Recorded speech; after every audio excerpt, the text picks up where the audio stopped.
Shalom jemaat. Shalom jemaat BCS yang dikasih oleh Tuhan. Selamat bergabung di ibadah minggu BCS Surabaya.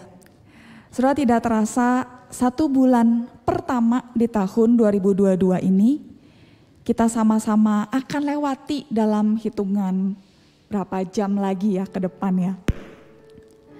Karena itu saudara, pada hari ini saya mau ngajak kita semua untuk sama-sama kita bersaat teduh. Kita mau mengucap syukur dan mempersiapkan diri kita, hati kita untuk datang beribadah kepada Tuhan.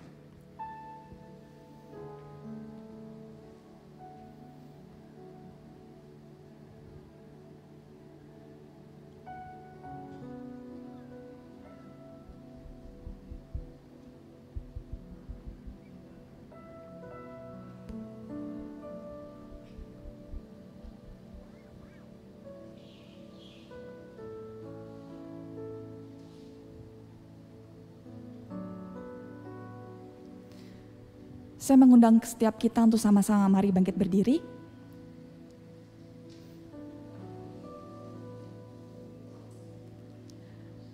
Saudara, ibadah kita pada hari ini kita mulai dengan satu pengakuan bahwa pertolongan kita datangnya dari Allah yang menciptakan langit, bumi dan segala isinya. Turunlah kiranya kata setiap kita kasih karunia dan damai sejahtera dari Allah Bapa, Anak dan Roh Kudus. Amin.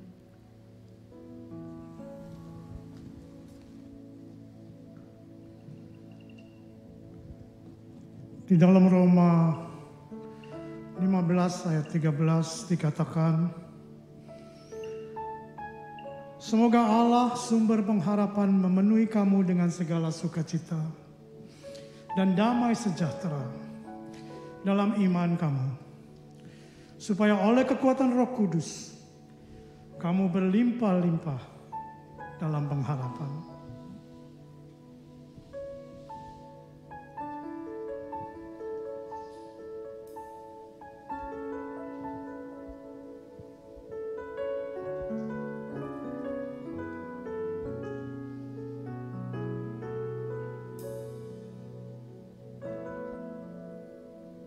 In Christ alone will I glory, though I could pride myself in battles won. For I've been blessed beyond measure, and His great strength alone I'll overcome. Oh, I could stop and count successes like diamonds in my hands, but those trophies could not equal to the grace by which I stand. Let's sing it together. In Christ alone I place my trust and find my glory in the power of the cross. In every victory, let it be said of me, my source of strength, my source of hope is Christ alone.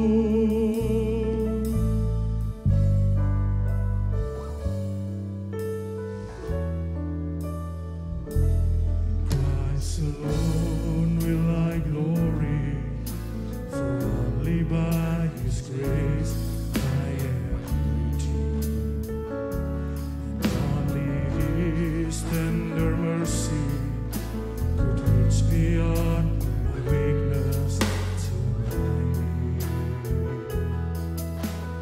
Now I seek no greater honor than just to know and to count my grace that losses to the glory of my Lord. In Christ alone I place my trust and find my glory in the power of the cross.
Tuhan Allah Bapa kami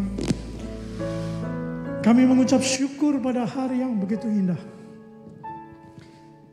Di saat kami dapat berkumpul bersama-sama di hadirat Tuhan dengan penuh ucapan syukur dan sukacita, damai dan sejahtera. Terima kasih Tuhan atas segala berkat-berkat Tuhan yang berlimpah-limpah di atas kami. Di saat kami mengucap syukur, kami memuji Tuhan. Biarlah nama Tuhan yang dipermuliakan, karena Dialah Raja yang patut dipuji dan disembah di dalam kehidupan kita. Sebagai anak-anak Tuhan, Engkau yang telah selalu dengan setia membimbing setiap kami untuk jalan melangkah dalam kehidupan demi kehidupan. Mungkin kita berjalan dalam lembah kekelaman, mungkin kita berjalan dengan padang yang begitu indah. Semua harus kita jalani, tapi kita yakin dan percaya bahwa Tuhan yang kita sembah selalu berada, memegang tangan kita, berjalan bersama-sama melalui dunia ini. Terima kasih Tuhan. Kami ingin berdoa untuk kebaktian pada pagi hari ini. Kiranya Tuhan pimpin dari awal hingga akhirnya. Tuhan yang sertai, Tuhan yang pakai setiap anak-anak Tuhan yang melayani. Baik dari tim musik, hamba Tuhan yang membagikan firman. Kiranya firman yang ditaburkan dapat bertumbuh dan berbuah untuk berkat bagi orang lain. Kami mengucap syukur Tuhan atas segala perkenanan Tuhan hari demi hari. Satu perkenanan yang begitu indah, yang Tuhan selalu menyertai setiap kita. Sebagai anak-anak Tuhan, kami bersyukur karena kami diundang masuk dalam meja perjamuan Tuhan, makan bersama-sama dengan Tuhan. Sebagai anak, sebagai keluarga Tuhan, kami yakin dan percaya Tuhan selalu berkenan. Apa yang kita serukan, apa yang kita minta di dalam kehendak Tuhan, Tuhan akan selalu katakan, ambillah, terimalah. Terima kasih Tuhan. Inilah hati kami Tuhan. Hati yang mungkin penuh dengan beban berat. Di saat ini juga hati yang bergumul akan segala problema setiap kita. Mungkin sakit penyakit, keluarga, pekerjaan, studi, atau yang lainnya. Tapi satu hal yang kita tahu bahwa Tuhan selalu menyertai, Tuhan selalu membimbing, Tuhan yang selalu setia bersama-sama dengan kita. Itu yang harus kita percaya. Tuhan, kami mengucap syukur atas segala pimpinan-Mu. Hanya di dalam nama Tuhan Yesus kami mengucap syukur dan berdoa. Amin. Shalom. Untuk jemaat PCS baik di tempat ini, baik yang ada di rumah, kita mari kita bersama-sama memuji Tuhan, memberikan sukacita kita, ucapan syukur kita kepada Tuhan, karena Dialah yang patut dipuji dan disembah. Mari kita pujikan dengan penuh sukacita. Dia Raja.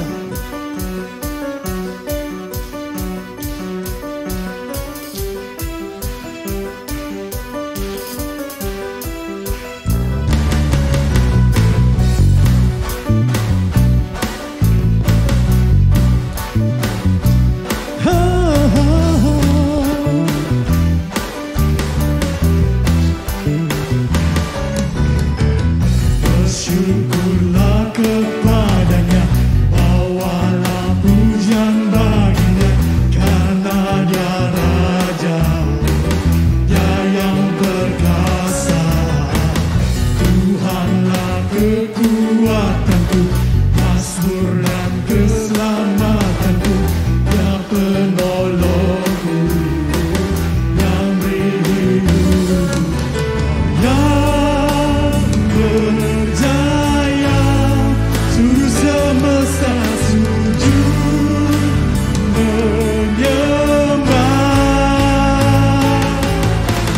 Agunglah kebangkitanmu, puji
segala raja.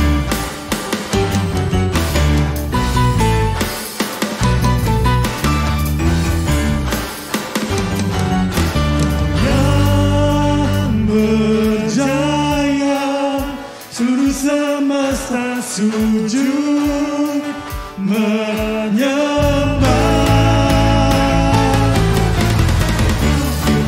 Kebangkitan mujizat telah terjadi.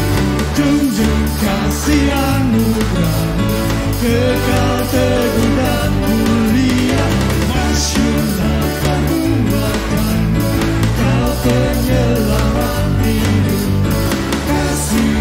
Tiada tara bertata kau Tuhan Rajaku.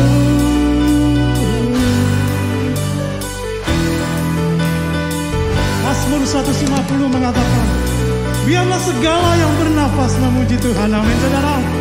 Baiklah kita puji Tuhan dengan penuh sukacita. Dari utara ke selatan terdengar pujian bagi Allah. Dari barat sampai ke timur, nama Yesus disanjung. Dari pulau-pulau, lembah-lembah, gunung-gunung yang tinggi, kemuliaannya disaksikan, kebesarannya diceritakan. Yesus, Yesus, nama Yesus, nama Yesus disanjung. Dari pulau-pulau, lembah-lembah, gunung-gunung yang tinggi. Katakan sama-sama. Allah dahsyat berkuasa, seluruh bumi sujud menyembah. Tinggikan namamu. Allah dahsyat berkuasa, seluruh bumi sujud menyembah. Tinggikan namamu.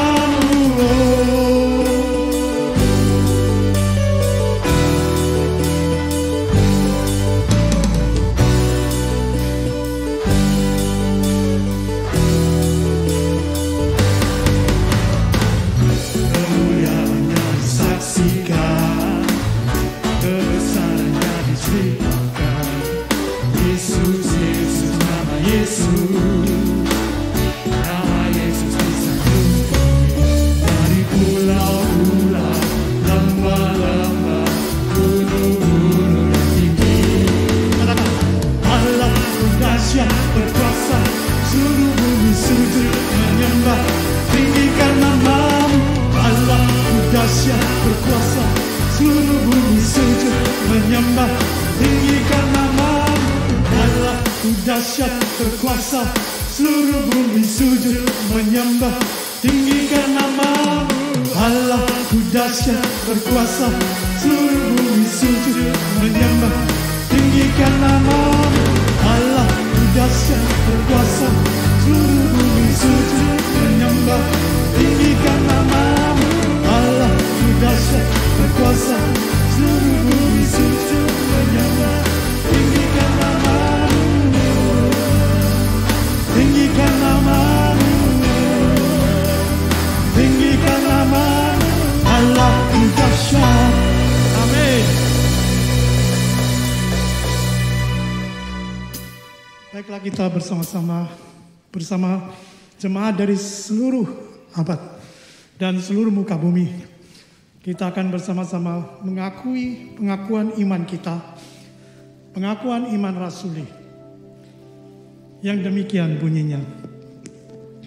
Aku percaya kepada Allah, Bapa yang Maha Kuasa, Kali ke langit dan bumi, dan kepada Yesus Kristus, Anak yang tunggal Tuhan kita, yang dikandung dari Roh Kudus, lahir dari anak darah Maria, yang menderita sengsara di bawah pemerintahan Pontius Pilatus, disalibkan, mati dan dikuburkan, turun ke dalam kerajaan maut.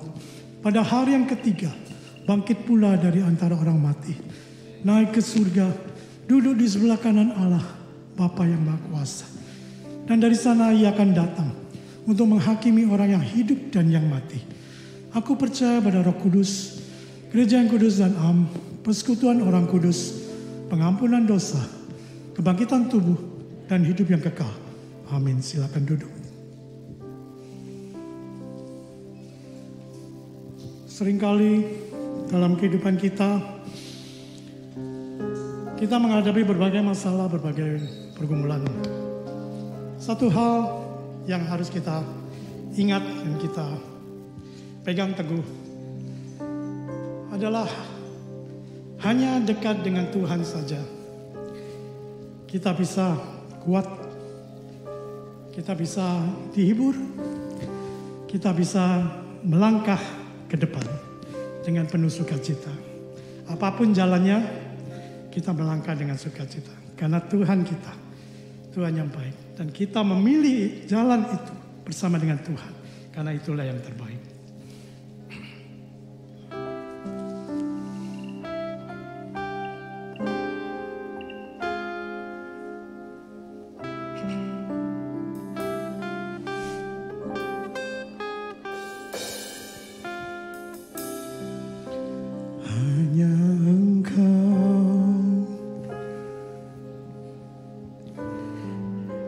Yang mengenal dalamnya hatiku,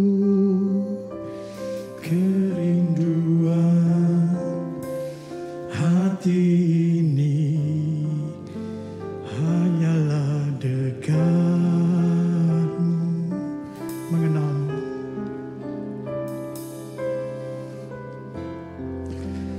Mengenalmu melebihi harta termulia, kehendakmu bagianku, terjadilah seturut yang kau mau. Ku memilih untuk senangkanmu, ku memilih untuk tetap dekatmu di segala masa. Ku penuh asa karena tanganmu yang kuat topangku. Ku memilih untuk senangkanmu, ku memilih untuk tetap dekatmu, tetap murni seperti hatimu.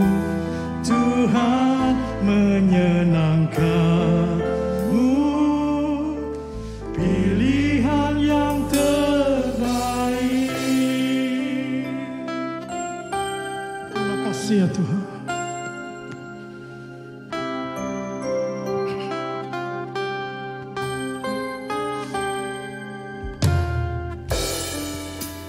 Mengenalmu melebihi harta termulia, kehendakku bagianku, terjadilah seturut yang kau mau. Ku memilih untuk senangkanmu, ku memilih untuk tetap dekatmu di segala masa. Ku penuh asa karena tanganmu yang kuat topangku.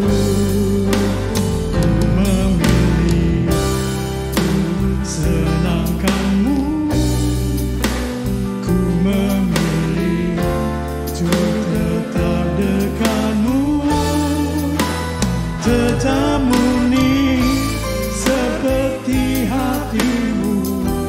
Tuhan menyenangkanmu, pilihan yang terbaik.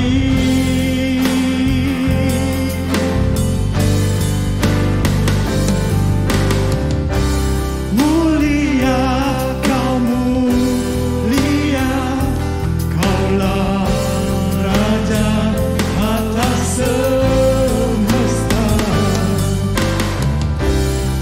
Izinkan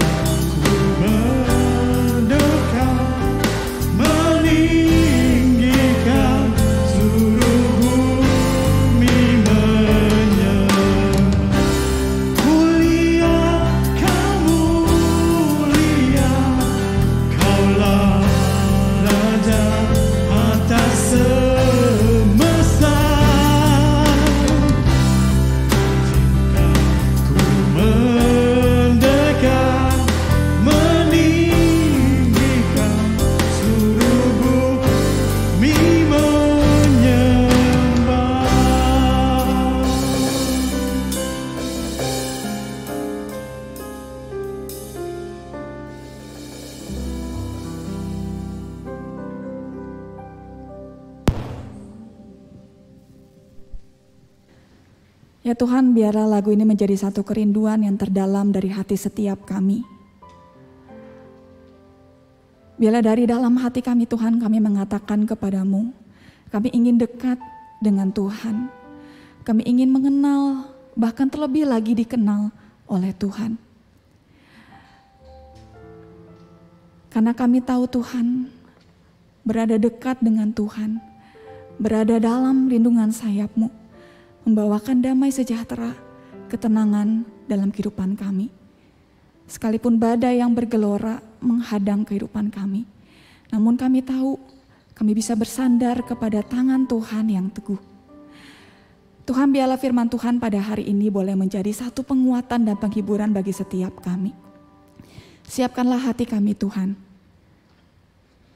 Biarlah hati kami boleh menjadi tanah yang baik, yang bisa ditanamkan benih-benih firman Tuhan.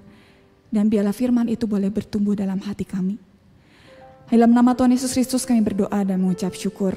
Amin.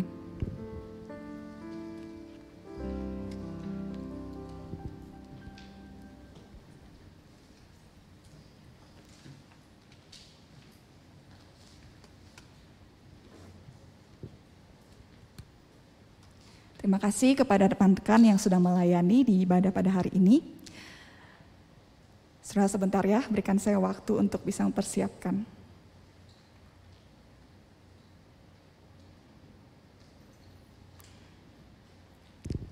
Oke, saya mau sapa sekali lagi ya. Shalom. Shalom.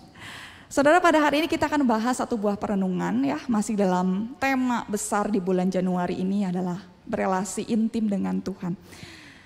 Hari ini kita akan sama-sama membahas dari Yohanes pasal yang ke-10 ayat 1 sampai ayat yang ke-21. Tapi mungkin kita hanya akan baca ayat-ayat tertentu ya. Yohanes pasal 10 ayat 1 sampai 8 ya. Yohanes pasal 10 ayat 1 sampai 8. Jika sudah menemukannya, saya akan bacakan bagi kita semua. Gembala yang baik, aku berkata kepadamu, sesungguhnya siapa yang masuk ke dalam kandang domba dengan tidak melalui pintu, tetapi dengan memanjat tembok, ia adalah seorang pencuri dan seorang perampok. Tetapi siapa yang masuk melalui pintu, ia adalah gembala domba.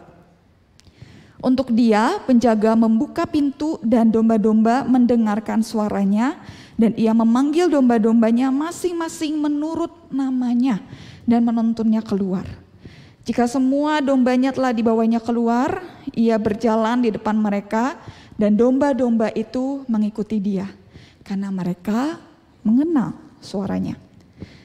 Tetapi seorang asing pasti tidak mereka ikuti, malah mereka lari daripadanya, karena suara orang-orang asing tidak mereka kenal.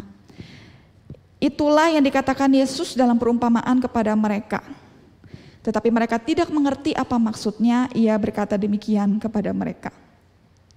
Maka kata Yesus sekali lagi, aku berkata kepadamu, sesungguhnya akulah pintu ke domba-domba itu. Semua orang yang datang sebelum aku adalah pencuri dan perampok, dan domba-domba itu tidak mendengarkan mereka. Akulah pintu, barang siapa masuk melalui aku, ia akan selamat dan ia akan masuk dan keluar dan menemukan padang rumput. Pencuri datang hanya untuk mencuri dan membunuh dan membinasakan. Aku datang supaya mereka mempunyai hidup dan mempunyainya dalam segala kelimpahan. Ya, sedemikian jauh ya pembacaan kita ya. Nanti kita akan teruskan lagi ya. Nah saudara, beberapa waktu lalu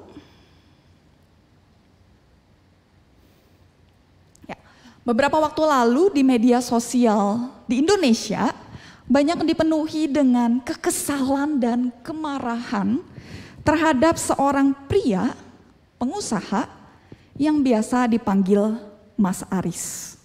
Ya. Saudara, banyak cuitan, bahkan sampai parodi ya. It's my dream Mas, it's my dream gitu ya. Ada gerakannya saudara ya, kalau misalnya saudara cari ya. Saudara, itu adalah bentuk kekecewaan ya orang-orang terhadap yang diungkapkan kepada Mas Aris ini, sosok ini ya. Kenapa? Karena orang-orang tuh tidak habis pikir dengan suami beranak satu ini.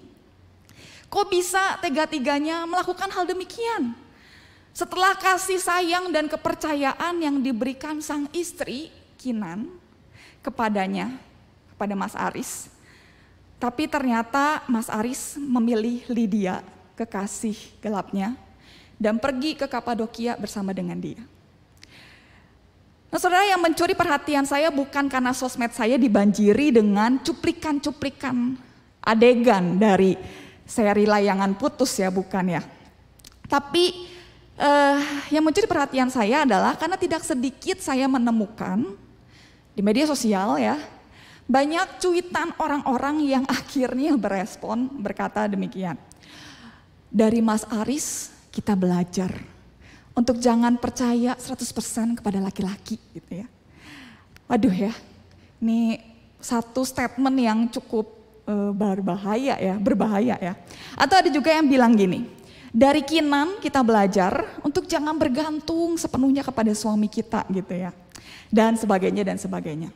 Nah saudara, kekecewaan dan kemarahan kepada manusia itu wajar. Ya, apalagi kepada, ini yang menarik ya, apalagi kepada orang terdekat kita, orang yang kita kasihi, sangat wajar jika kepercayaan yang kita kasih kepada mereka bisa jadi disalahgunakan. Ya, cukup aneh ya, justru yang menyakiti kita itu adalah orang yang lebih sering menyakiti kita itu adalah orang-orang yang dekat dengan kita, orang-orang yang kita kasihi. Ya, kenapa saya bilang wajar? Karena balik lagi saudara, mereka tidaklah sempurna. Kita tidaklah sempurna. Mereka adalah manusia berdosa, kita manusia berdosa. Jadi saudara, sakit hati, kekecewaan, kemarahan itu adalah resiko yang wajar untuk kita terima ketika kita berelasi dengan seorang manusia yang tidak sempurna dan manusia yang berdosa. Begitu juga pasangan kita terhadap kita gitu ya. Namun saudara, dalam relasi kita dengan pasangan, sahabat, teman, rekan kerja yang dekat ya, kita bisa mengalami kekecewaan, kita bisa marah, sedih gitu ya. Namun tidak demikian dengan relasi kita dengan Tuhan. Saudara, ia adalah pribadi yang tidak akan pernah mengecewakan. Setuju dulu atau enggak? Setuju ya. Apa yang dia katakan, apa yang Tuhan janjikan, pasti ia akan tepati. Ya. Saudara, kepada manusia yang tadi saya bilang, yang bisa mengecewakan, yang tidak sempurna itu, kita ini bisa berusaha untuk, kalau dia nyakitin kita, kita berusaha mengasihi dia kembali. Kalau dia mengecewakan kita, kita berusaha untuk menaruh kepercayaan kita kembali kepada dia ya, kepada manusia yang tidak sempurna ini. Namun saudara, pertanyaannya bagaimana dengan relasi kita dengan Tuhan? Kepada manusia yang bisa nyakitin kita aja, kita menaruh usaha, effort yang cukup besar supaya bisa dekat lagi dengan orang itu ya. Tapi gimana relasi kita dengan Tuhan? Apakah kita sudah memberikan usaha yang sebesar itu juga dalam relasi kita dengan Tuhan? Saudara, dalam ayat yang tadi sudah kita baca ya, secara khusus saya akan bacakan di ayat yang ke-11 ya. Akulah gembala yang baik memberikan nyawanya bagi domba-dombanya.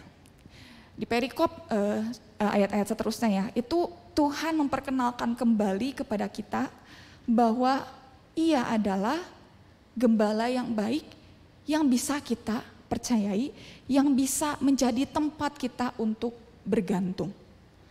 Ya, saudara, saya yakin di sini udah tahu lah ya secara teori ya. Oh iya, Yesus adalah gembala yang baik. Ada juga tuh ego emi yang lain, Yesus adalah pintu, Yesus adalah apa gitu ya. Aku adalah apa. Saya yakin kalau secara teori mungkin kita tahu ya, teorinya apa ya. Pengetahuannya kita tahu ya. Tapi saudara, yang menjadi perenungan kita pada hari ini, apakah,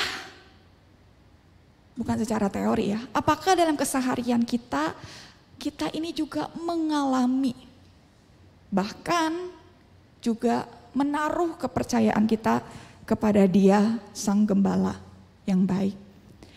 Saudara, perkataan Yesus yang kita baca di Yohanes pasal 10 itu dilatar belakangi oleh sebuah kisah yang terdapat di Yohanes pasal 9. Ya, ayat 1 sampai ayat yang ke-7. Sebenarnya Yohanes 9 semuanya ya. Namun saudara, saya akan meringkas itu satu pasal ya kepada kita semua. Jadi saudara, perkataan Yesus tentang gembala yang baik itu dilatar belakangi oleh satu buah kisah ya. Ada seorang buta yang sejak lahir dia udah buta. Jadi bukan karena lahir bisa ngelihat terus karena malpraktek atau apa dan lain-lain gitu, enggak ya. Dari lahir dia sudah terlahir buta gitu, dari kecil sudah terlahir buta ya. Terus sehari-hari ia duduk di jalanan kota yang ramai orang berlalu lalang. Ngapain? Menunggu orang-orang itu kasih belas kasihan kepada dia. Kasih sedekah kepada dia gitu ya.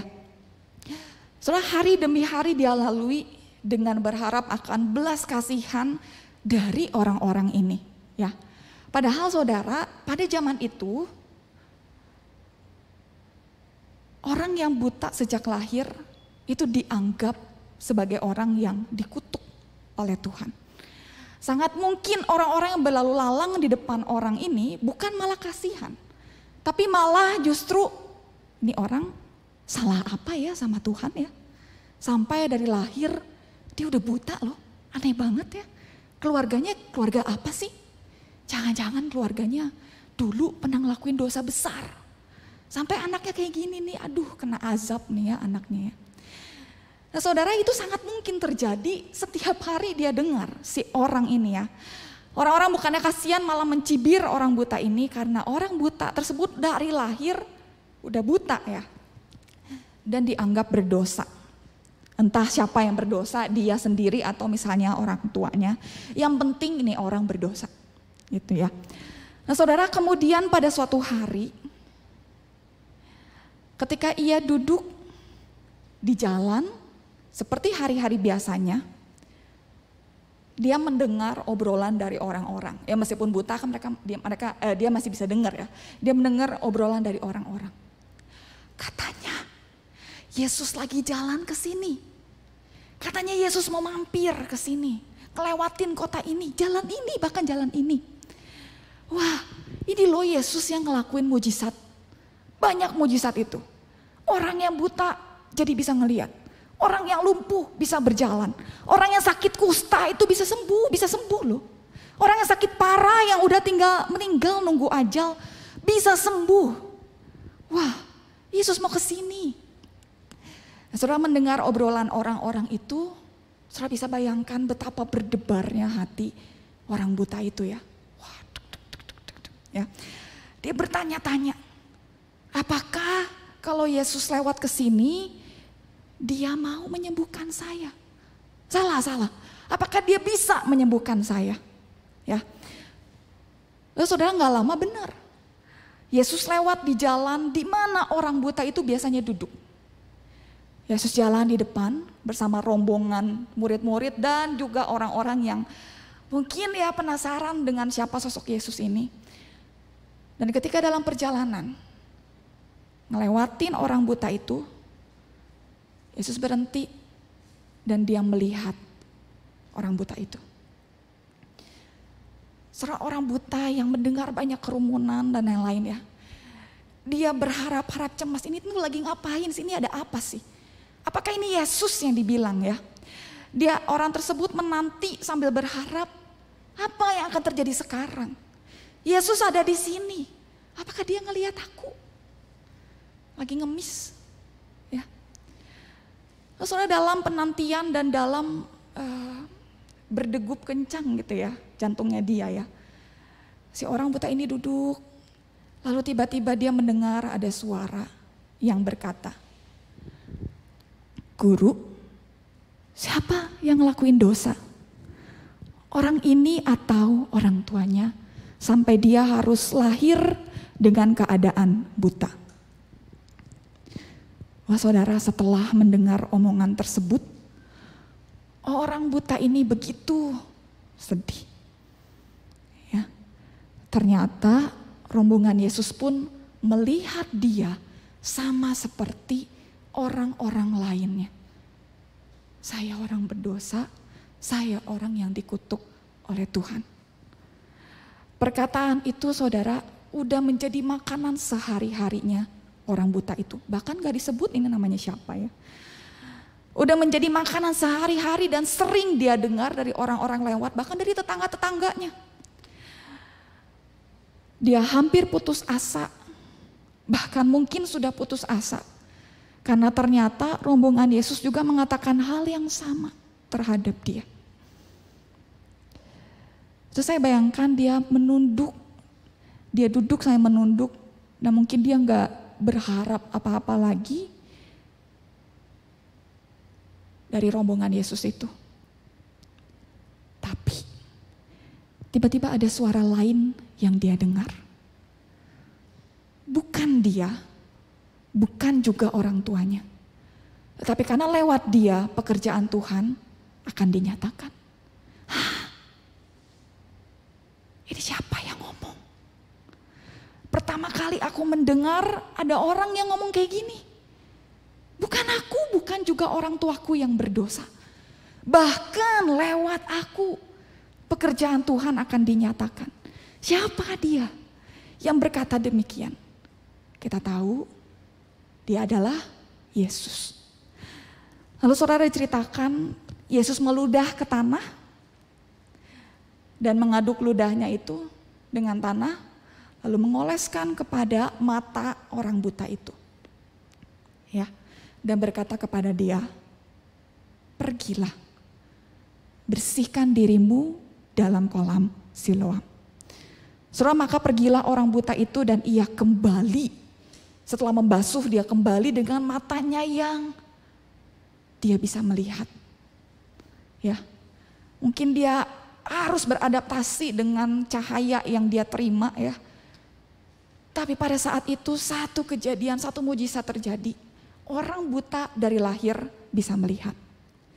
Saudara, setelah orang buta sejak lahir itu dapat melihat. Ternyata saudara, mujizat ini tidak disambut dengan baik oleh tetangga-tetangga orang buta itu. Aneh ya. Misalnya mujizat itu kan disambut dengan, wah siapa yang lakuin mujizat gitu kan. Orang-orang pasti pada excited gitu ya. Tapi ternyata tetangga-tetangganya itu gak percaya sama mujizat yang dia alami. Ketika dia ngeliat kayak percaya gak percaya. Ini bener sih orang buta yang kita tahu. Tapi kok bisa lihat gitu ya. Masa dia dapat melihat, itu dia biasanya duduk di situ kan. Minta-minta, ya bener gak? Dari kita itu beban itu. Kenapa mereka gak percaya? Karena memang belum pernah terjadi sebelumnya ada seorang nabi atau siapapun yang pernah melakukan mujizat kepada seorang yang dari lahir sudah buta. Ya beda ya kalau misalnya tadi saya bilang misalnya buta karena ada satu kejadian kecelakaan apa-apa itu bisa. Tapi belum pernah ada terjadi mujizat yang terjadi kepada orang yang dari lahir ya udah buta ya. Soal itulah kenapa ini menjadi satu mujizat yang gak bisa dipercaya. Lalu orang buta tadi menjawab ya, itu yang namanya Yesus yang kalian omongin itu loh yang bisa ngelakuin mujizat yang menyembuhkan saya. Ini saudara, saking viralnya mujizat ini, berita ini, orang buta tersebut akhirnya dibawa sama tetangga-tetangganya ke orang-orang Farisi. Jadi memang pada zaman dulu tuh kalau misalnya orang Farisi, ahli Taurat, para imam itu dianggap sebagai ketua-ketua yang mereka hormati. Kalau nggak ngerti apa tanya ke mereka gitu ya. Apalagi ini tentang mujizat kan udah bener tanyanya ke orang Farisi. Untuk diteliti kok bisa ini orang yang buta dari lahir bisa melihat. Karena kejadian ini belum pernah terjadi sebelumnya. Saudara, ketika orang buta itu ditanya oleh orang Farisi, aneh nih ya pertanyaannya ya. Kalau saudara baca di Yohanes 9, dia bukan tanya gimana caranya orang buta ini bisa sembuh atau apa gitu ya. Tapi dia bertanya, kenalkah kamu akan dia yang membuat kamu melihat? Ya. Lalu orang buta tersebut menjawab, dia adalah seorang nabi. Tadi dia jawab Yesus, sekarang dia jawab nabi ya. Tapi anehnya bukannya bertanya siapa nabi tersebut ya, kan wajar ya. Dia adalah nabi, oh nabi yang mana ya?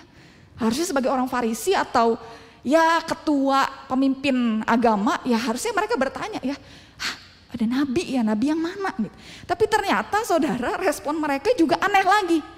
Orang Farisi ini malah menjawab gini, gak mungkin seorang nabi melakukan mujizat di hari Sabat. Ternyata mujizat itu dilakukan di hari Sabat. Apalagi melakukan tindakan tadi ya, dioles apa segala macam. Itu adalah suatu hal yang tidak diperbolehkan dilakukan di hari Sabat ya. Jadi itu bukan nabi namanya. Masa nabi ngelakuin hal kayak gitu? Bercanda kamu. Lalu saudara, karena merasa gak puas dengan jawaban orang buta itu, si orang Farisi ini tuh masih penasaran gitu ya. Ini siapa sih? Ini si Yesus nih, jangan-jangan ya. Kita bawa ini jadi permasalahan gitu ya. Orang Farisi itu ternyata memanggil orang tua dari orang buta tadi. Dipanggil orang tua dari orang buta tadi ya. Ngapain? Untuk mastiin ke orang tuanya, ini bener gak anaknya? Ini anak kamu dari lahir udah buta, bener gitu ya. Jangan-jangan lahir masih bisa ngelihat, terus karena kecelakaan apa segala macam. Itu mereka bertanya demikian bukan karena mereka itu mau menyelidiki tentang siapa Yesus dan lain-lain yang sudah melakukan mujizat besar ini.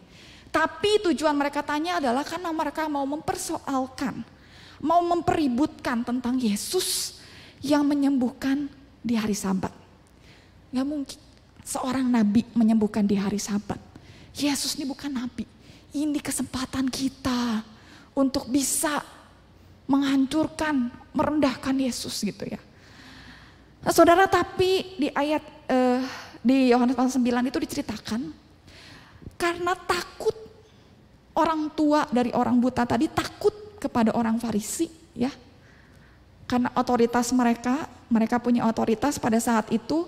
Kalau mereka orang-orang saat itu yang mengakui Yesus sebagai nabi, maka orang-orang yang mengaku itu akan dikeluarkan gitu ya dari kota tersebut gitu ya. Akhirnya orang tua itu ngomong gini, tanya aja sama orangnya, kan udah gede, tanya sendiri. Kenapa ngomong gitu? Supaya menghindari cuci tangan, jangan sampai saya kena terseret gitu ya.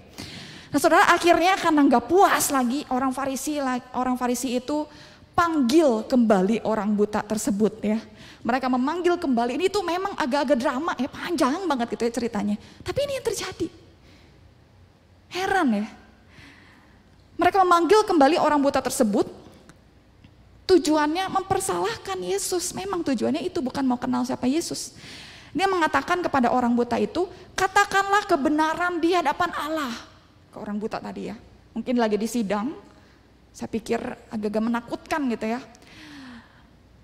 Katakanlah kebenaran di hadapan Allah, kami tahu bahwa orang itu, maksudnya Yesus, itu orang yang berdosa. Itu ya. Lalu orang buta itu menjawab begini, dia berdosa atau enggak, aku enggak tahu.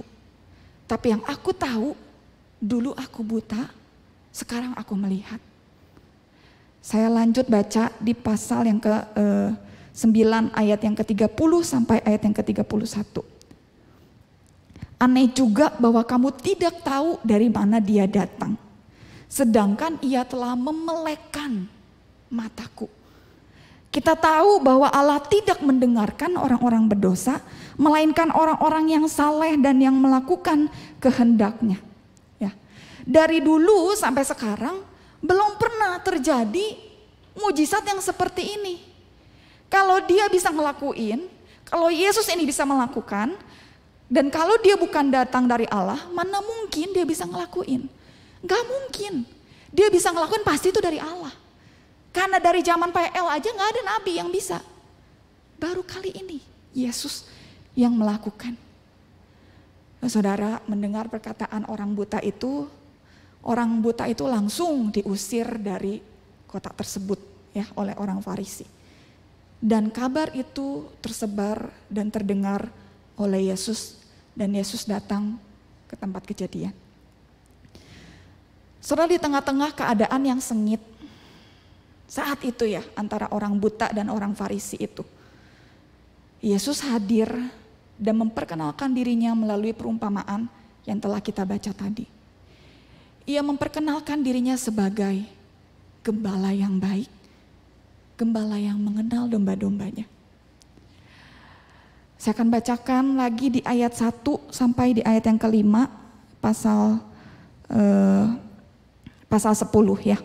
Aku berkata kepadamu, sesungguhnya siapa yang masuk ke dalam kandang domba dengan tidak melalui pintu, tetapi dengan memanjat tembok, ia adalah seorang pencuri dan seorang perampok. Tetapi siapa yang masuk melalui pintu, ia adalah gembala domba. Dan untuk dia penjaga membuka pintu dan domba-domba mendengarkan suaranya. Dan ia memanggil domba-dombanya masing-masing menurut namanya dan menuntunnya keluar. Jika semua dombanya telah dibawanya keluar, ia berjalan di depan mereka dan domba-domba itu mengikuti mereka karena mereka mengenal suaranya. Tetapi seorang asing pasti tidak mereka ikuti, malah mereka lari daripadanya. Karena suara orang-orang asing tidak mereka kenal. Saudara, saya pikir selama ini orang-orang Israel pada saat itu berpikir, ketika Yesus mengatakan soal perumpamaan ini, mereka mungkin langsung berpikir, oh yang jadi gembala itu adalah orang Farisi. Ya toh, ya kan pemimpin gereja kita ya, pemimpin umat gitu ya. Tapi ternyata saudara, dalam ayat ini Yesus berkata, ternyata bukan. Justru yang ingin Yesus katakan di ayat yang ke-1, orang-orang Farisi itulah pencuri dan perampok-perampoknya. Sama seperti apa yang mereka lakukan, orang Farisi lakukan kepada orang buta dan kepada orang tua dari orang buta tersebut, gitu ya. Orang-orang Farisi ngapain emangnya? Kan tadi pencuri dibilang mereka merusak domba-domba. Ini sama, orang Farisi mereka meresahkan orang-orang dengan ancaman akan mengucilkan mereka, akan mengeluarkan mereka dari kota kalau misalnya mereka dianggap tidak qualified sebagai umat Allah. Tidak memenuhi syarat sebagai umat Allah, ya. Dan ternyata itu sering terjadi, ya. Orang Farisi merusak umat Allah dengan mengatakan hinaan dengan cibiran kepada orang-orang yang mereka anggap tidak termasuk kepada kawanan domba Allah. Mereka mengakunya mereka ini gembala yang mengayomi, yang melindungi. Tapi kenyataannya adalah mereka adalah seorang pencuri yang bahkan tidak mengenali siapa gembala yang sesungguhnya dan siapa domba-domba yang sesungguhnya. Seperti kasus orang buta tadi. Orang Farisi itu justru malah mengusir orang buta itu karena menurut mereka orang buta tersebut itu tidak termasuk kawanan umat Allah. Tapi saudara, kini melalui kisah itu justru orang buta itu bahkan mengenali siapa gembala sesungguhnya. Mungkin dia buta secara fisik, tapi dia bisa melihat secara jelas siapa gembala yang baik, yang melindungi dan yang mengayomi dia. Dan saudara, disinilah Yesus menampilkan dirinya sebagai gembala dari domba-domba itu. Gembala yang mengenal domba-dombanya satu per satu. Dan yang juga dikenal oleh dombanya. Saudara, pada zaman itu seorang gembala memang pada umumnya menamai ya kawanan domba-dombanya. Tujuannya supaya membedakan kawanan dombanya dengan kawanan domba milik orang lain ya yang bukan miliknya. Saudara, saya bayangkan pada momen ketika orang buta itu mendengar perumpamaan tentang gembala ini. Mungkin dia langsung teringat akan momen di mana pertama kali dia berjumpa dengan Yesus. Pada saat Yesus itu lewat di depan dia ya. Dari lahir saudara, orang-orang sudah berkata kepada dirinya, kamu berdosa, kamu dikutuk Tuhan, wah kamu ini tidak dikasih Tuhan, makanya kamu dari lahir tuh beda sama kita kan. Dari lahir kamu gak bisa ngelihat kan, iya kamu ini ada yang salah, kamu ngelakuin salah ini ya. Tapi saudara, perkataan Yesus dalam perjumpaan pertama kali dengan orang buta itu, saya yakin membuat orang buta itu kaget dan bingung.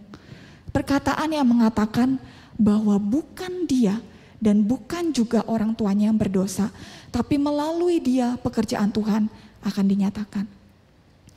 Saudara, saya pikir perkataan Yesus ini bahkan sebelum Yesus menjamah dan menyembuhkan ya. Saya yakin perkataan ini sangat mengena dan tidak akan pernah dilupakan oleh orang buta tersebut. Pengalaman kenapa? Ketika seseorang mengenal dirinya, melebihi apa dan melebihi dari siapapun. Respon Yesus ini sungguh berbeda daripada orang Farisi. Karena apa? Memang Yesuslah gembala. Gembala yang sesungguhnya, gembala yang mengenali setiap domba-dombanya. Sedangkan orang Farisi itu bukan. Mereka hanya pencuri yang tidak mengenal dan yang tidak mau peduli terhadap domba-dombanya. Yang terlihat jelas dari perkataan mereka ya. Ada perbandingan respon Yesus dan respon Farisi. Bukan dia, Yesus mengatakan bukan dia dan bukan orang tuanya. Tapi orang Farisi itu mengatakan engkau dari lahir sama sekali sudah berdosa. Ya, ini perkataan yang kontras. Yang satu tuh kayak bener-bener menghibur, mengayomi, seakan-akan mengenal ini siapa orang buta tersebut. Tapi respon orang Farisi ini berbeda. Saudara, mungkin sudah puluhan tahun orang buta ini hidup dalam kebohongan yang membuat dia akhirnya percaya kalau memang saya dikutuk. Saya orang berdosa, saya orang yang dibuang sama Tuhan. Tuhan gak peduli sama saya, Tuhan jijik sama saya. Tapi ketika ia mendengar perkataan Yesus, seakan-akan Yesus tuh berkata sama dia, selama puluhan tahun orang lain boleh ngomong yang lain-lain tentang kamu. Boleh mencibir, boleh mengatakan kamu kena kutuk, kamu berdosa. Tapi akulah gembalamu. Kamu milikku. Aku mengenal siapa kamu. Dan aku tahu apa rancanganku terhadap kamu. Saudara, ketika Yesus memanggil kita, ia tahu betul, mengenal betul siapa kita. Sama seperti kisah orang buta tadi. Yesus tahu kehidupan apa yang sedang kita jalani. Kebohongan apa yang orang lain katakan tentang kita, yang kita percayai. Ia tahu sisi tergelap kita yang orang lain tidak tahu. Ia lihat apa yang sudah kita lakukan. Tetapi ia mau memakai apa yang dianggap kutuk dan hina untuk menjadi alat Tuhan menyatakan pekerjaannya. Sama seperti orang buta yang dianggap hina, kutuk. Tuhan pakai mujizat itu untuk menyatakan kemuliaan Tuhan. Sama seperti ketika ia mengambil jalan salib yang hina untuk menebus setiap kita. Saudara, itulah gembala yang kita punya. Gembala yang baik, yang mengenal kita dan yang menjadi tempat kita bergantung. Saudara, penggambaran tentang gembala ini tidak hanya berhenti dari cuman gembala mengenal kita. Itu aja sudah suatu hal yang spektakuler ya. Tapi saudara, Yesus juga menceritakan, Yesus juga membawa domba-dombanya untuk mengalami sendiri bagaimana rasanya dalam penjagaan gembala. Yesus adalah gembala yang baik karena ia mencukupi seluruh kebutuhan kita. Jangan buru-buru menghakimi ya. Seluruh kebutuhan itu perlu digarisbawahi ya. Saudara, gembala yang menggembalakan domba pada zaman itu, mereka tidak menggembalakan domba seperti kita saat ini ya. Kalau di Indonesia mungkin ada kandangnya, mereka ditaruh satu-satu gitu ya, makanannya di rumput gitu ya, ditaruh di depan mereka dan mereka cuma diem aja gitu ya, nggak kemana-mana. Sedangkan pada zaman itu saudara, gembala itu nomaden ya, nggak ada tempat tinggal khusus untuk mereka bisa tinggali gitu ya, nggak ada ya. Mereka berpindah-pindah tempat, mencari daerah mana yang banyak rumputnya, yang hijau rumputnya, terus diam di sana. Terus kalau bisa nih yang ada air mengalir supaya domba-dombanya ini bisa minum. Ya, jadi memang mereka tuh berpindah-pindah, nggak stay di satu tempat. Dan saudara, karena berpindah-pindah ini sangat mungkin kalau di tengah jalan mereka itu gembala dan domba-domba maksudnya bertemu dengan satu jalan yang terjal. Atau bertemu dengan binatang yang buas ya. Saudara, kita nggak tahu ya keadaan saat itu tuh akan seperti apa gitu. Tapi saudara, karena berpindah-pindah ini sangat mungkin untuk mereka mengalami hal yang demikian. Tapi saudara, meskipun dalam lembah yang curam, dalam keadaan bahaya, domba-domba ini tetap merasa tenang. Padahal mereka ini domba-domba itu hewan-hewan yang bodoh ya. Ketika mereka bersama dengan gembala, domba-domba ini merasa tenang dan damai. Kenapa? Karena mereka tahu dan mereka sudah merasakan ini si orang ini, gembala ini adalah gembala yang baik yang akan menjaga mereka. Saudara, saya rasa perasaan tenang dan damai dalam penjagaan gembala ini juga tergambar pada Mazmur 23. Ya. Ketika pemazmur mengatakan, Tuhan adalah gembalaku, takkan kekurangan aku. Saudara, mengapa pemazmur mengatakan jika Tuhan adalah gembalaku, aku tidak akan kekurangan apapun. Saudara, karena pemazmur, pada situ Daud ya, tahu pasti bahwa gembala lah yang menuntun domba-dombanya ke padang rumput yang hijau, ke tempat yang menyenangkan, yang mengenyangkan mereka. Gembala lah yang berjalan di depan mereka ya. Jadi kalau misalnya ada binatang buas atau apa, mereka duluan yang akan menghadapi gitu ya. Gembala lah yang akan menaruh batu-batu ya di aliran sungai ya. Soalnya kalau kasih minum domba tuh, mereka tuh bikin batu melingkar supaya domba-domba itu bisa supaya aliran air itu terhalang sama batu-batu dan gak terlalu dalam dan tidak terlalu deras. Jadi dengan demikian si domba-domba bisa minum dengan safety, dengan aman. Enggak takut bakal ke bawah arus. Enggak takut bakal terlalu dalam. Enggak. Dipikirkan sampai segitunya ya. Supaya domba-domba itu bisa minum dengan nyaman tanpa takut. Ya. Dan itulah Yesus, gembala kita yang baik, yang menjamin keselamatan kita dengan nyawanya sendiri. Bukan dengan yang lain. Nyawanya sendiri ia berikan. Saudara, kalau keselamatan saja dia berikan kepada kita, dia penuhi dengan memberikan nyawanya. Oh saudara, saya percaya kebutuhan-kebutuhan kita lainnya, tentu dia akan lihat dan dia akan penuhi. Apa aja sih? Coba saya tanya. Makanan, pelindungan, keamanan. Meskipun 2 tahun belakang ini sulit ya buat kita ya. Tapi itu enggak sampai kita kekurangan, enggak makan puasa berhari-hari, enggak kan. Ya meskipun enggak terlalu seenak waktu dulu, usaha lancar yang lain. Tapi kita tetap dipenuhi kebutuhan kita. Itu baru kebutuhan sehari-hari, itu aja Tuhan pentingin loh, Tuhan peduliin. Termasuk apalagi kebutuhan untuk diampuni. Dia memberikan diri dia sendiri dan mengampuni setiap kita. Termasuk kebutuhan akan hidup yang kekal.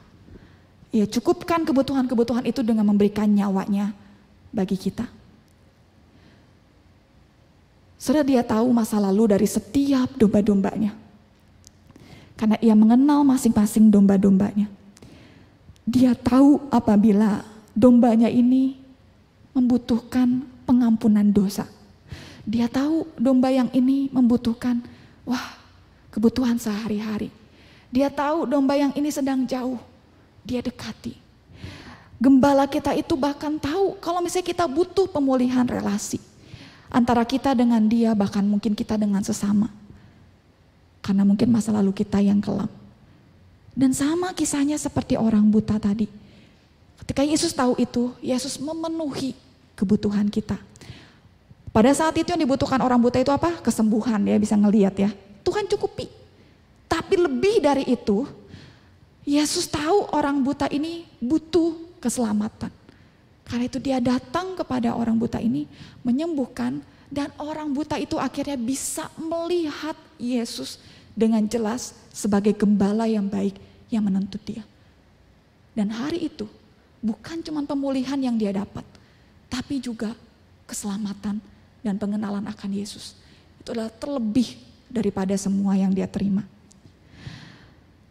Saudara, orang buta ini tadinya sama sekali enggak mengenal siapa Yesus. Dia cuma dengar-dengar doang dari orang gitu ya. Oh ini Yesus yang lakukan mujizat dan yang lain. Tapi ketika orang buta ini mulai mengenal, mulai bisa merasakan dan melihat sendiri siapa Yesus itu sebenarnya. Saudara, ternyata ada kedamaian yang dia terima. Ketika dia mengenal Yesus, ada sukacita yang dia rasakan ketika dia mendengar perkataan Yesus. Sehingga akhirnya orang buta ini dituntun melalui perjumpaan yang singkat dan mujizat yang singkat dan perkataan yang singkat dari Yesus. Orang buta ini dituntun untuk percaya kepada Yesus sebagai anak Allah. Saudara, orang yang telah mengenal dan merasakan sendiri siapa Yesus dan bagaimana rasanya berjalan dengan Yesus bersama dengan dia, seharusnya menggiring orang itu untuk percaya sepenuhnya, bergantung sepenuhnya kepada Sang Gembala yang agung. Tadi di awal saya katakan, kepada orang kita bisa menaruh kepercayaan, kita bisa berjuang untuk mengasihi orang ini, sekalipun dia menyakiti kita. Bagaimana dengan Yesus? Gembala yang jelas-jelas mengasihi, melindungi, mencukupi kebutuhan kita. Apakah kita juga memberikan usaha yang sama untuk dekat dan untuk berelasi dengan dia? Saudara, karena itu pada hari ini saya mau mengajak setiap kita. Ayo, ketika mungkin hidup kita sedang tidak baik-baik, ingat ada gembala yang baik yang akan menuntun kita. Bahkan di saat kehidupan kita baik sekalipun, ingatlah untuk mengucap syukur, karena itulah bentuk pemeliharaan dari gembala kita yang baik. Ya, ketika misalnya kita ditinggalkan oleh orang yang kita kasihi dan merasa Tuhan gak adil, Tuhan gak peduli. Setelah di saat itulah kita harus bertanya kembali kepada diri kita. Benarkah kita menganggap Tuhan sebagai gembala kita? Karena kalau kita sungguh-sungguh menganggap dia sebagai gembala kita, itu sudah lebih daripada cukup. Ia adalah gembala yang memberikan nyawanya bagi domba-dombanya. Maka apalagi yang kita perlukan? Apalagi yang gak akan Tuhan kasih? Nyawanya sendiri aja sudah Tuhan kasih. Punya dia sebagai gembala kita saja sudah lebih dari cukup. Di dalam dia kita menemukan kedamaian. Di dalam dia kita menemukan ketenangan, kecukupan, dan bahkan kehidupan itu sendiri. Karena Yesus itulah gembala kita. Saudara, saya mengundang pemusik untuk maju ke depan. Saudara, pada kesempatan ini saya mau ngajak kita semua. Mari sama-sama kita mau mengatakan ayat Mazmur 23 ini ya bersama-sama ya. Mari kita belajar dan mengatakan ini dengan iman. Sungguh-sungguh dengan iman, bukan cuma karena kita baca doang ini ayat. Mari kita imani, kita melihat Yesus sebagai gembala kita. Kita baca sama-sama ya, Mazmur 23 ya. 1, 2, 3. Tuhan adalah gembalaku, takkan kekurangan aku. Ia memberikan aku di padang yang berumput hijau. Ia membimbing aku ke air yang tenang. Ia menyegarkan jiwaku. Ia menuntun aku di jalan yang benar oleh karena namanya. Sekalipun aku berjalan dalam lembah kekelaman, aku tidak takut bahaya, sebab Engkau besertaku. Gadamu dan tongkatmu itulah yang menghibur aku. Oke, cukup sampai. Ya, oke. Mari sama-sama kita tundukkan kepala, kita berdoa. Tuhan, terima kasih karena satu hadiah terbesar yang kami terima adalah Engkau menjadi gembala dalam kehidupan kami. Bukan hanya kami mengenal Tuhan, tapi terlebih dahulu kami dikenal oleh Tuhan. Kehidupan kami, masa lalu kami, Engkau mengenal dan tahu betul siapa kami, Tuhan. Bahkan sekalipun domba-domba-Mu ini adalah domba-domba yang bodoh. Domba-domba yang berulang kali jatuh dalam kesalahan yang sama. Domba-domba yang berusaha untuk kabur, mencari jalan sendiri, mencari kekuatan sendiri dengan kebodohan yang kami punya. Kami tidak sadar bahwa kami memerlukan Tuhan. Namun Tuhan, bahkan di saat kami melarikan diri pun, Engkau mencari setiap kami dan Engkau menemukan setiap kami. Engkau memeluk kami dan membawa kami pulang dalam pelukan kasih Tuhan. Kami tidak pernah dihakimi, kami tidak pernah dihina, dipandang hina oleh Engkau, sekalipun dengan beribu-ribu kesalahan yang kami lakukan dan berkali-kali kami menyakiti hati Tuhan. Tolonglah kami Tuhan untuk melihat relasi dengan Tuhan itu menjadi satu hal yang penting. Untuk kami bisa benar-benar mengalami dan merasakan sendiri bagaimana Tuhan memimpin dan melindungi kami sebagai seorang gembala yang baik. Sekalipun dalam lembah kekelaman, dalam bayang-bayang maut, Engkau hadir dan memberikan pelindungan kekuatan bagi domba-dombamu yang bodoh ini. Kami menyerahkan kehidupan kami ke dalam tangan-Mu Tuhan. Terima kasih Engkau mengenal dan mendatangi setiap kami. Tuhan, pada hari ini kami juga mau menyerahkan untuk keadaan bangsa dan negara kami. Terlebih lagi Tuhan akan keadaan COVID yang semakin hari Tuhan, semakin naik angka positif Tuhan di Indonesia. Tuhan, kami mungkin ada kekhawatiran yang kami rasakan dalam hati kami. Ada kegelisahan, ada ketakutan, apa yang akan terjadi ke depan? Bagaimana jika gelombang ketiga terjadi? Bagaimana jika ini semakin membludak? Bagaimana jika ekonomi semakin sulit? Padahal baru saja mulai pulih. Biarlah kami boleh meletakkan kekhawatiran kami kepada Gembala yang baik. Dan biarlah kami boleh melihat jika dalam tahun-tahun kemarin yang sulit pun kami boleh lalui. Karena kami lalui bersama Gembala yang menaungi kami, yang berjalan di depan kami. Dan mencukupi kebutuhan kami. Kami menyerahkan ke dalam tangan-Mu Tuhan. Pimpinlah setiap kami. Kamilah manusia yang lemah dan rapuh. Yang mungkin kami bisa jatuh dalam kekhawatiran dan tidak percaya kepada Tuhan. Namun biarlah pada masa-masa itu Tuhan hadir dan Tuhan menemukan kami, membawa kami kembali kepada Tuhan. Tuhan, kami menyerahkan ke dalam tangan-Mu. Kami menyerahkan untuk persembahan yang kami berikan kepada Tuhan. Biarlah persembahan ini boleh menjadi satu alat yang boleh dipakai untuk pelayanan Tuhan di gereja ini. Bahkan juga untuk orang-orang di sekitar kami.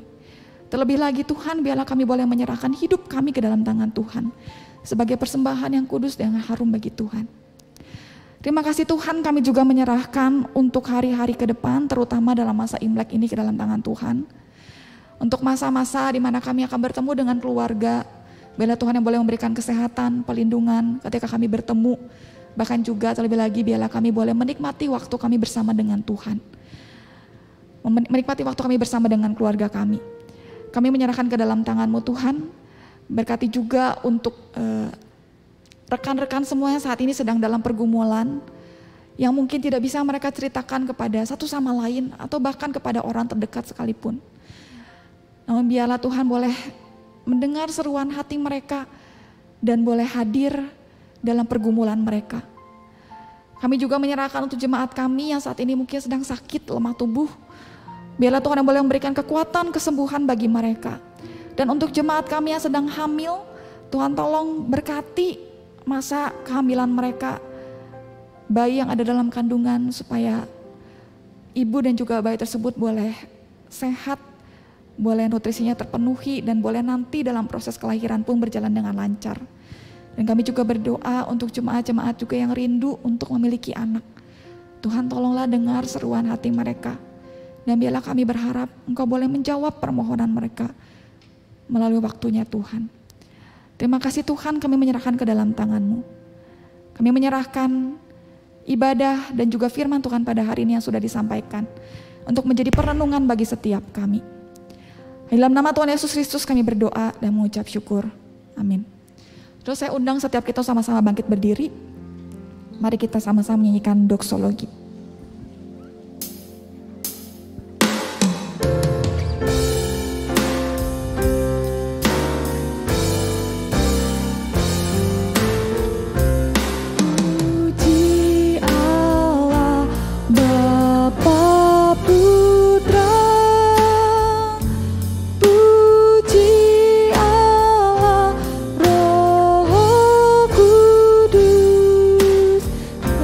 Tiga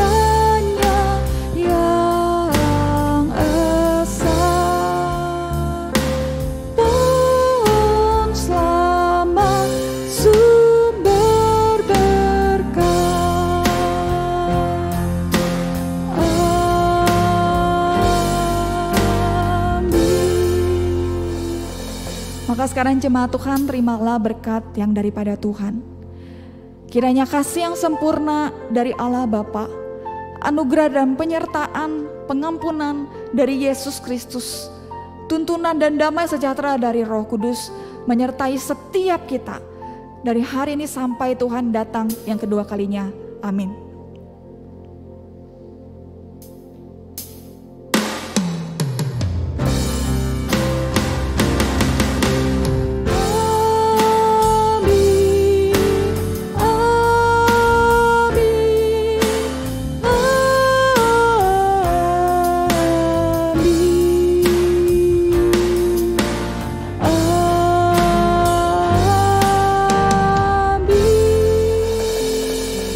Silakan duduk, silakan bersaat teduh.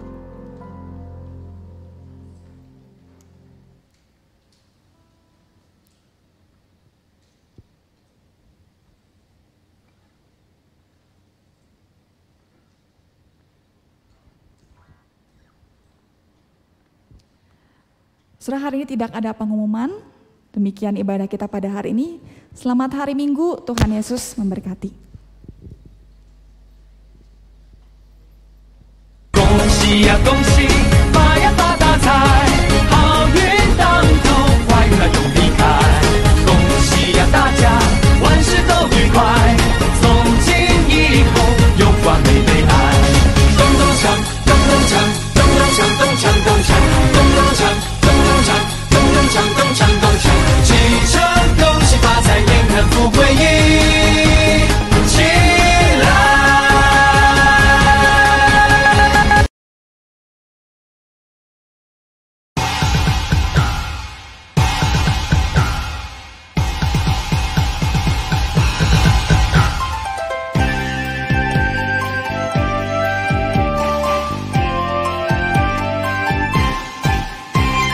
新年好，新